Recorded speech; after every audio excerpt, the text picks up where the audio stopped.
कहानियों का चैनल एक समय की बात में आप सभी का स्वागत है। एक बार की बात है कि एक गांव में एक जेरी नाम का एक बूढ़ा आदमी रहता था। उसका बेटा शहर में रहता था। फिर वर्षों से वह अपने बेटे से नहीं मिला था। वह अपने बेटे से मिलने के लिए एक लंबी यात्रा कर उस शहर में पहुंच गया जहां उसका बेटा काम करता था। वह उस जगह पहुंच गया जहां से उसे बहुत पहले बेटे के पत्र मिलते थे। उसने बहुत उत्साह से और खुशी से वहां एक जने का दरवाज़ा खटखटाया। दुर्भाग्य से दरवाज़ा किसी और ने खोला। जेरी ने पूछा कि माफ़ कीजिए, मुझे लगा कि मेरा बेटा थॉमस इस जगह रहता है। उस व्यक्ति ने कहा, नहीं, थॉमस अब यहाँ नहीं रहता। वह यहाँ से चला गया है और वह दूसरी जगह शिफ्ट हो गया है। जेरी निराश हो गया और बस यही सोचता रहा कि वह अपने बेटे से कैसे मिले। जेरी नज़दीक गली में चलकर पड़ोसियों से पूछताछ करने लगा। क्या आप थॉमस को ढूंढ रहे हैं? एक पड़ोसी ने पूछा। जेरी ने सिर हिलाकर हाँ में जवाब दिया तो पड़ोसी ने थॉमस का नए घर और कार्यालय के पता जेरी को दे दिया। जेरी ने उसे धन्यवाद दिया और पड़ोसी के बताए रास्ते की ओर चल पड़ा। जेरी बेटे के कार्यालय गया और रिसेप्शन काउंटर पर पूछा, क्या आप कृपया मुझे इस कार्यालय में थॉमस नाम के व्यक्ति को बता सकते हैं? रिसेप्शनिस्ट ने पूछा कि क्या मैं जान सकती हूँ कि आप उन्हें कैसे जानते हैं? जेरी ने विनम्रता से जवाब दिया कि मैं उसका पिता हूँ। रिसेप्शनिस्ट ने जेरी को कुछ देर रुकने के लिए कहा और थॉमस को फ़ोन कर उसके पिता के आगमन के बारे में बताया। थॉमस चौंक गया और उसने रिसेप्शनिस्ट से कहा कि वह उसके पिता को तुरंत उसके कैबिन में भेजे। जेरी ने कैबिन में प्रवेश किया और जब उन्होंने थॉमस को देखा तो उनकी आंखों में आंसू आ गए। थॉमस भी अपने पिता को देखकर बहुत खुश हुआ। उन्होंने थोड़ी देर के लिए औपचारिक बातचीत की और फिर जेरी ने थॉमस से पूछा, बेटा, तुम्हारी माँ तुमसे मिलना चाहती है, क्या तुम मेरे साथ घर चलोगे? थॉमस ने जवाब दिया, नहीं पिताजी, मैं घर नहीं आ सकता। मैं अपने प्रमोशन के लिए एक महत्वपूर्ण प्रोजेक्ट पर काम कर रहा हूँ और मैं बहुत व्यस्त हूँ। मुझे अभी छुट्टी मिलना नामुमकिन है।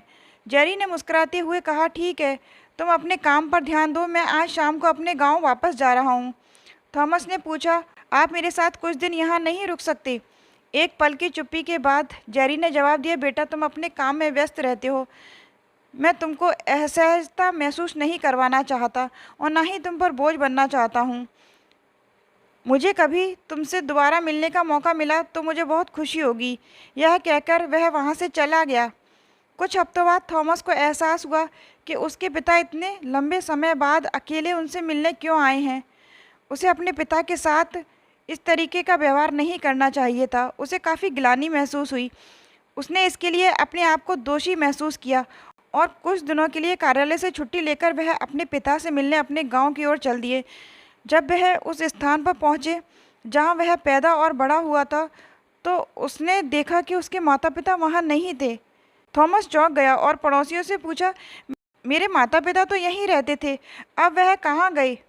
पड़ोसियों ने उस जगह का पता दिया जहां उसके माता पिता रह रहे थे। थॉमस उस स्थान तक पहुंचा तो उसने दूर से देखा कि वह स्थान एक कब्रिस्तान जैसी सुनसान जगह है। थॉमस की आंखों में आंसू आ गए। वह धीरे धीरे उस स्थान की ओर चलने लगा। उसके पिता जेरी ने थॉमस को बहुत दूर से देख लिया और वे उसे जोर से पुकारने लगे। थॉमस ने अपने पिता को देखा तो दौड़कर थॉमस ने उनको गले लगा लिया। जेरी ने पूछा, तुम कैसे हो? तुमको यहाँ देखकर बड़ा आश्चर्य हुआ। मुझे उम्मीद नहीं थी कि तुम यहाँ पर आओगे। थॉमस को बहुत शर्मिंदगी महसूस हो रही थी और वह अपना सिर नीचे झुकाए खड़ा था। जेरी ने कहा, तुम्हें क्यों बुरा लग रहा है?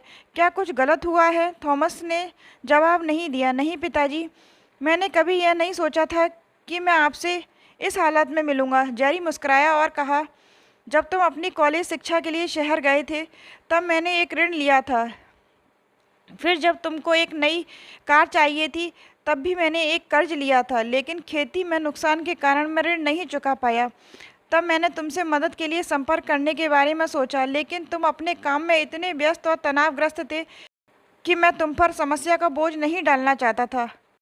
इसलिए मुझे कर्ज चुकाने के लिए अपना मकान बेचना पड़ा। थॉमस भरे गले से बोला, आप मुझे पहले ये सब बता सकते थे। मैं भारी व्यक्ति नहीं हूँ। जेरी ने कहा, तुम बहुत व्यस्त थे और अपने काम के कारण तनावग्रस्त भी थे, जिस कारण मैं चुप रहा। हमें तो बस तुम्हारी खुशी चाहिए, इसलिए हम चुप रहे। थॉमस रोने लगा और अपने पिता को फिर से गले लगा लिया। उसने अपने पिता से किए व्यवहार पर माफ़ी मांगी।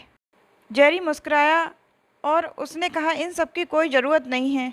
मुझे अब जो मिला है मैं उससे बहुत खुश हूँ।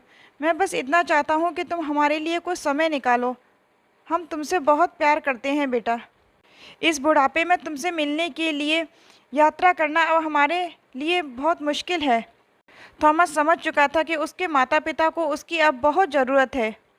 बहुत दिनों बाद जेरी को अपने बेटे का साथ मिल चुका था। मेरी यह कहानी यहीं संपन्न होती है। मिलते हैं अगली कहानी के साथ। नमस्कार।